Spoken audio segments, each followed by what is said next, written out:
사랑하는 성도 여러분, 지난 간밤에도 잘 주무셨습니까? 오늘도 하나님의 평안함이 여러분의 있기를 소망하면서 오늘 출애굽기 말씀을 계속 이어갑니다. 1장 15절에서 22절까지의 말씀입니다.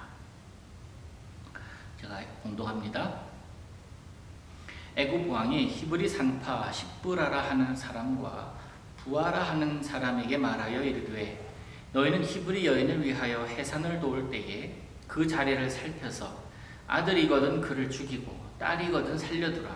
그러나 산파들이 하나님을 두려워하여 애굽 왕의 명령을 어기고 남자 아기들을 살린지라. 애굽 왕이 산파들을 불러 그들에게 이르되, 너희가 어찌하여 이같이 남자 아기들을 살렸느냐? 산파가 바로에게 대답하되, 히브리 여인은 애굽 여인과 같지 아니하고 건장하여 산파가 그들에게 이르기 전에 해산하였더이다 하매, 하나님이 그 산파들에게 은혜를 베푸시니 그 백성은 번성하고 매우 강해지니라. 그 산파들은 하나님을 경외하였으므로 하나님은 그들의 집안을 흥왕하게 하신지라. 그러므로 바로가 그의 모든 백성에게 명령하여 이르되, 아들이 태어나거든 너희는 그를 나일강에 던지고 딸이거든 살려두라 하였더라.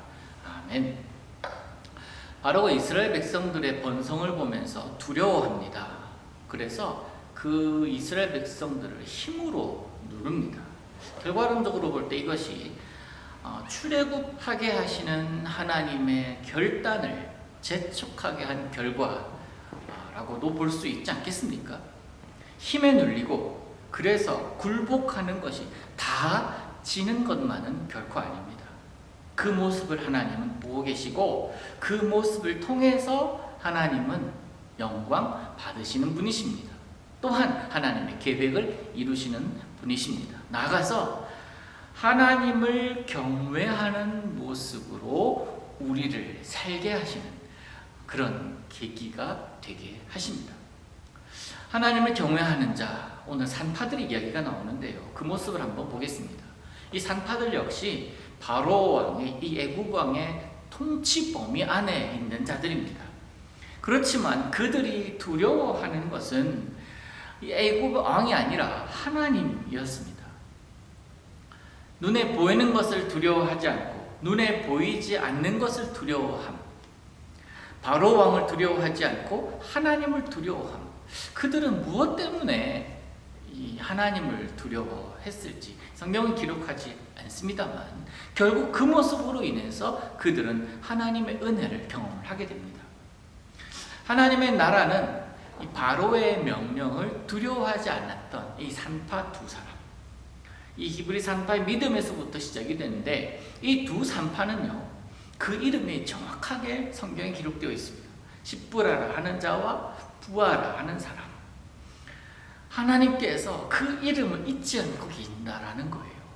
하나님을 두려워하지 않는 자, 그 자를 하나님은 기억하신다라는 것입니다.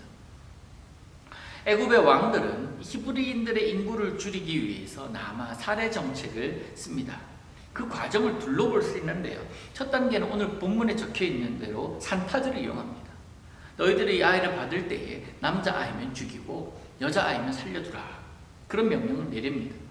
그런데 하나님이 그 산파들이 하나님을 두려워했잖아요. 그래서 남자 아이를 죽이지 못하게 합니다. 그 다음에는 어떤 정책을 펼칩니까? 남자 아이들은 태어나면 나일강에 던지라는 거예요.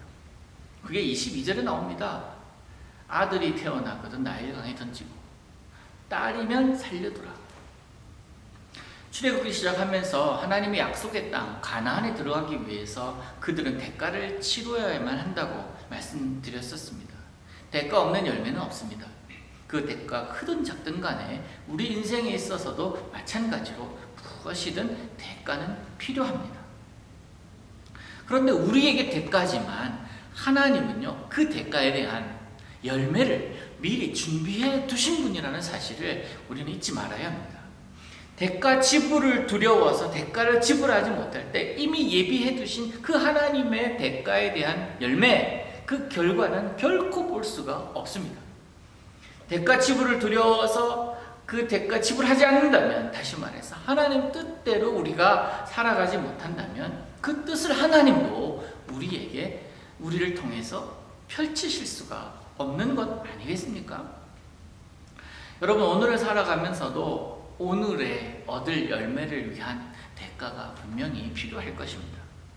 오늘 본문에서 산파들의 믿음을 유심히 보세요. 이스라엘 자손들에 대한 애굽 왕의 박해는 점점 극심해져 가고 있고, 이스라엘 백성들을 점점 어려워지는 상황, 절망적인 상황, 힘든 상황에 가고 있습니다. 이에 시대적인 대세는 바로에게 있어요. 그래서 바로 앞에서 그 앞에서 굴복을 하고 살아간다면 그 땅에서 그냥 살 수 있습니다. 그런데 이 산파는요, 아무 힘도 없는 자들 아닙니까? 아무 의지할 것 없는 자들 아닙니까? 그런데 이 산파들은 이 시대적인 대세인 바로 왕을 두려워함이 아니라 하나님을 두려워하고 있습니다. 바로에게 왜 히브리 남 아들을 죽이지 않았는지에 대한 이유를 말했을 때 바로에게 죽임당하지 않게 하십니다. 하나님은요. 너희들 내 말 어겼다 라고 하면서 그 자리에서 죽일 수도 있었습니다. 근데 산파들은 그것을 고했을 때 하나님이 그 산파들을 지키시고 계시면 우리는 볼 수 있잖아요. 그러면서 하나님은 그 가정에 흥왕하게 하는 은혜를 주십니다. 어떤 흥왕인지 어떤 복인지 우리는 알 수 없지만 적어도 하나님이 그들에게 복을 주셨다, 하나님은 그들을 흥왕하게 하셨다라고 한다면 얼마나 그들의 삶에 복이 넘쳤겠습니까? 사랑하는 여러분, 오늘 이것만 기억하십시다. 하나님 외에 어떠한 권력에도 굴복하지 말자. 이거 너무 거창한 이야기지만 우리 생활에 적용한다면 그렇습니다. 하나님, 내가 다른 어떤 것에도 내가 마음 뺏기지 않겠습니다.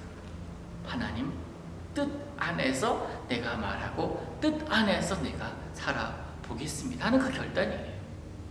왕 앞에 나와가지고 이래서는 안 됩니다 라고 이런 외침이 아니라 내 삶의 자리에서 내가 서 있는 그곳에서 하나님을 예배하고 하나님을 경외하는 모습, 그 모습이 필요하다라는 것입니다. 하나님은 그런 자들을 잊지 않으십니다. 그렇게 살아갈 여러분들을 하나님 잊지 않으실 것입니다.